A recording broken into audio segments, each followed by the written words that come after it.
Du Grand Orient de France vient de faire ses vœux pour 2020. Dans un discours rempli de novlangue, le maître dévoile les grandes lignes du plan luciférien pour détruire encore plus la France en 2020. Chers frères, mes très chères sœurs, chers amis, 2019 se termine et il est temps d'en faire un rapide bilan. Pour nous, francs-maçons du Grand Orient de France, 2019 aura été une année de combat pour la défense de la laïcité. Le Grand Orient de France aura été aux avant-postes pour la défense de la loi du 9 décembre 1905 de séparation des églises et de l'État. Nous nous réjouissons de l'abandon du texte visant à modifier cette loi. Nous sommes également satisfaits des paroles du président de la République lors de ses vœux aux Français quand il a rappelé qu'il était le garant de la laïcité dans notre pays. Mais derrière la laïcité se pose un autre problème, celui des tensions de plus en plus fortes qui existent entre les différentes communautés. Il nous appartient, à nous francs-maçons, dans nos loges et au-delà de nos loges, à travailler pour que la République reste une et indivisible, pour que le peuple français fasse nation. C'est là notre responsabilité historique. À côté de cela, au cours de l'année 2019, nous avons travaillé sur les phénomènes migratoires. Les migrants, qu'ils soient d'origine économique, politique ou climatique, sont des hommes et des femmes qui se retrouvent sur les routes et qui n'ont pas demandé à quitter leur pays. Dans ces populations, nous nous sommes intéressés aux plus faibles d'entre eux, ce que l'on appelle les mineurs isolés étrangers, qui sont en fait des enfants. Il est de notre responsabilité d'aider ces enfants.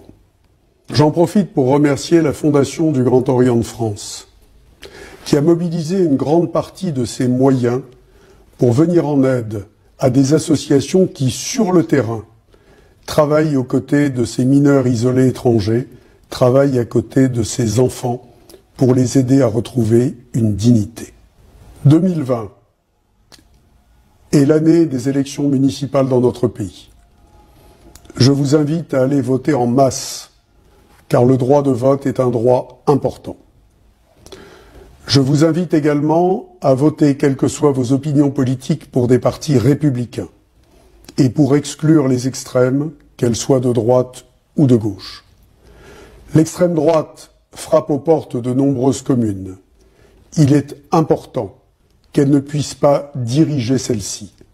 Il est impensable que des partis xénophobes qui ne respectent pas les valeurs républicaines puissent aujourd'hui et demain diriger des communes de France.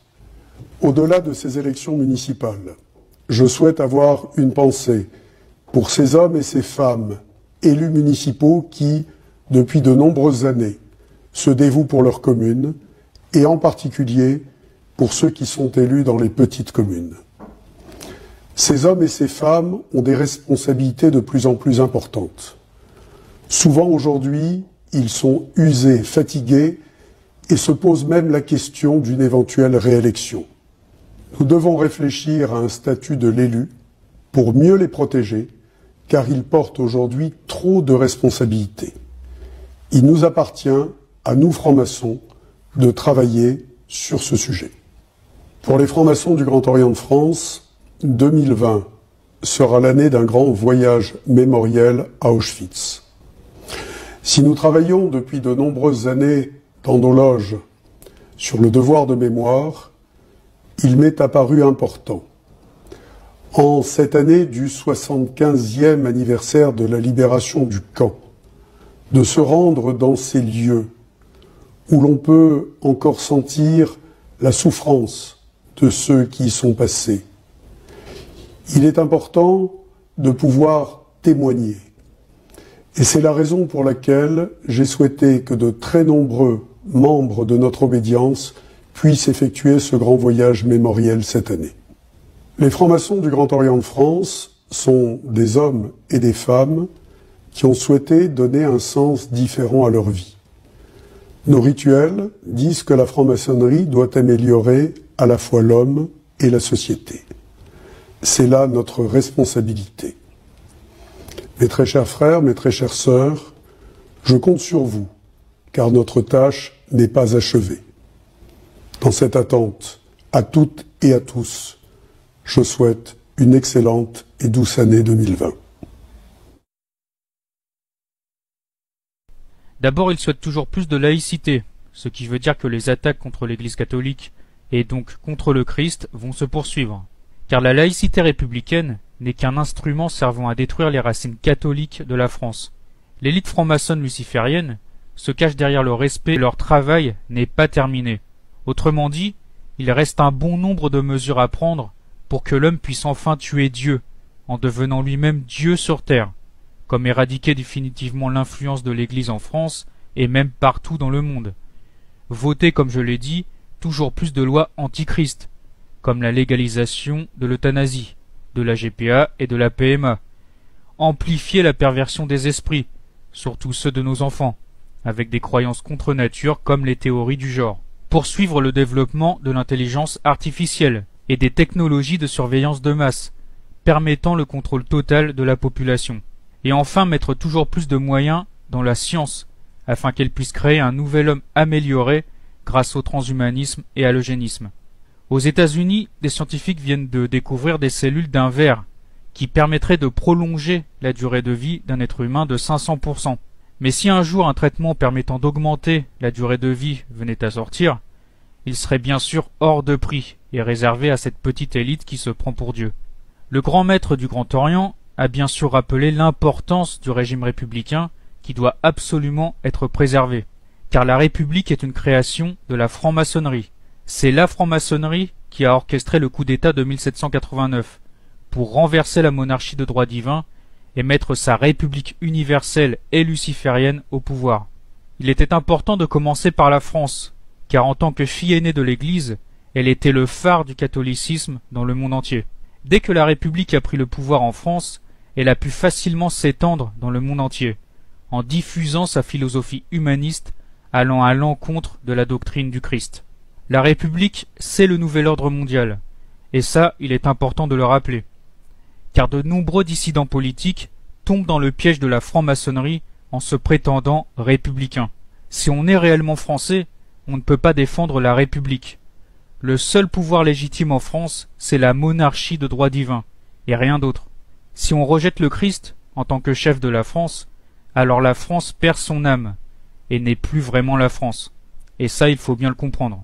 Ce grand maître franc-maçon rappelle d'ailleurs à quel point il est important que les Français aillent voter, car en allant voter, ils légitiment l'existence de la République. En faisant confiance aux partis politiques, qui ne sont rien d'autre que des instruments servant à garder le peuple français divisé, les Français restent prisonniers de la République. Il y a aussi un aspect spirituel derrière tout ça, car le vote est comme un rituel religieux. On donne sa voix en ayant foi en la République, pour gérer tous les aspects de sa vie. On a remplacé les autels catholiques et l'Eucharistie par le rituel des urnes.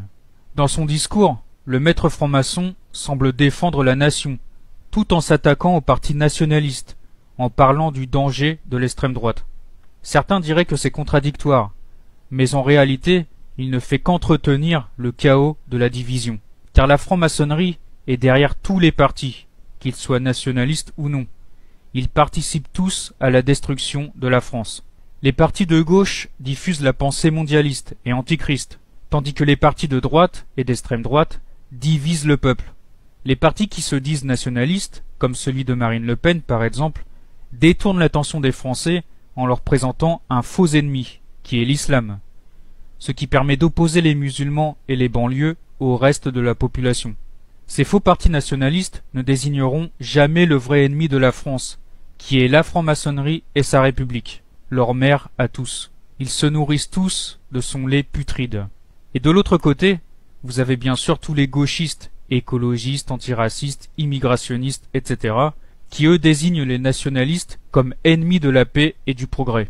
Toutes ces divisions permettent à la République et aux francs-maçons qui tirent les ficelles dans l'ombre de garder le pouvoir, C'est pour cela que les Français ne sont pas prêts de se libérer de la tyrannie mondialiste, car la plupart d'entre eux restent coincés dans l'illusion démocratique des partis.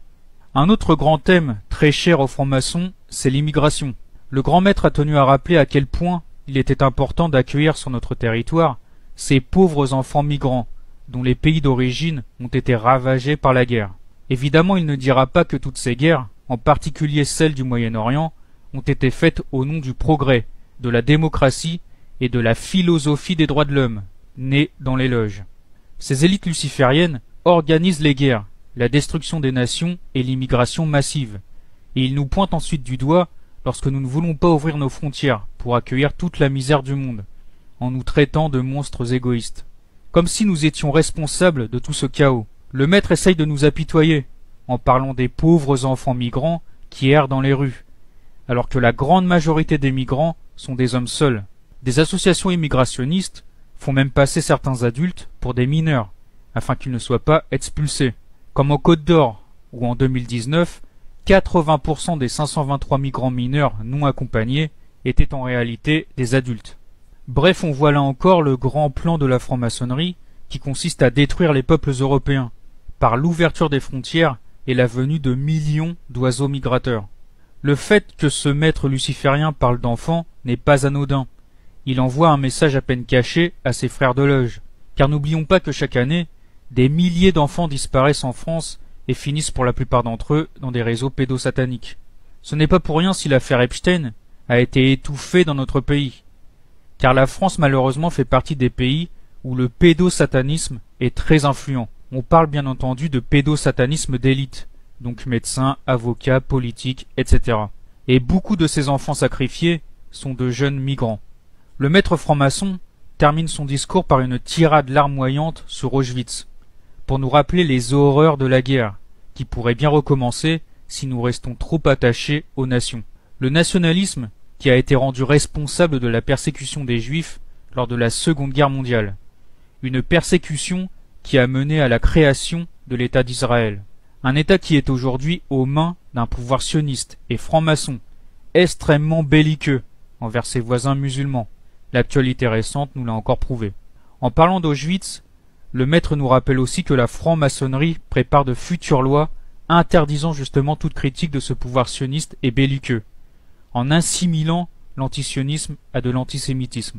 Les élites lucifériennes se servent du peuple juif comme d'un bouclier pour nous empêcher de les atteindre, car bien souvent ces élites se disent juives. Et dès qu'on ose les attaquer, elles nous traitent d'antisémites. Israël et le sionisme conquérant permettent à ces élites de réaliser leur plan messianique, qui est, je le rappelle, l'établissement d'un gouvernement mondial avec comme capitale Jérusalem. C'est pour cette raison que ces élites veulent détruire tous les pays musulmans au Moyen-Orient, et l'Iran est le prochain sur la liste. Trump, en attaquant l'Iran, ne fait qu'appliquer ce plan. Que Dieu vous bénisse.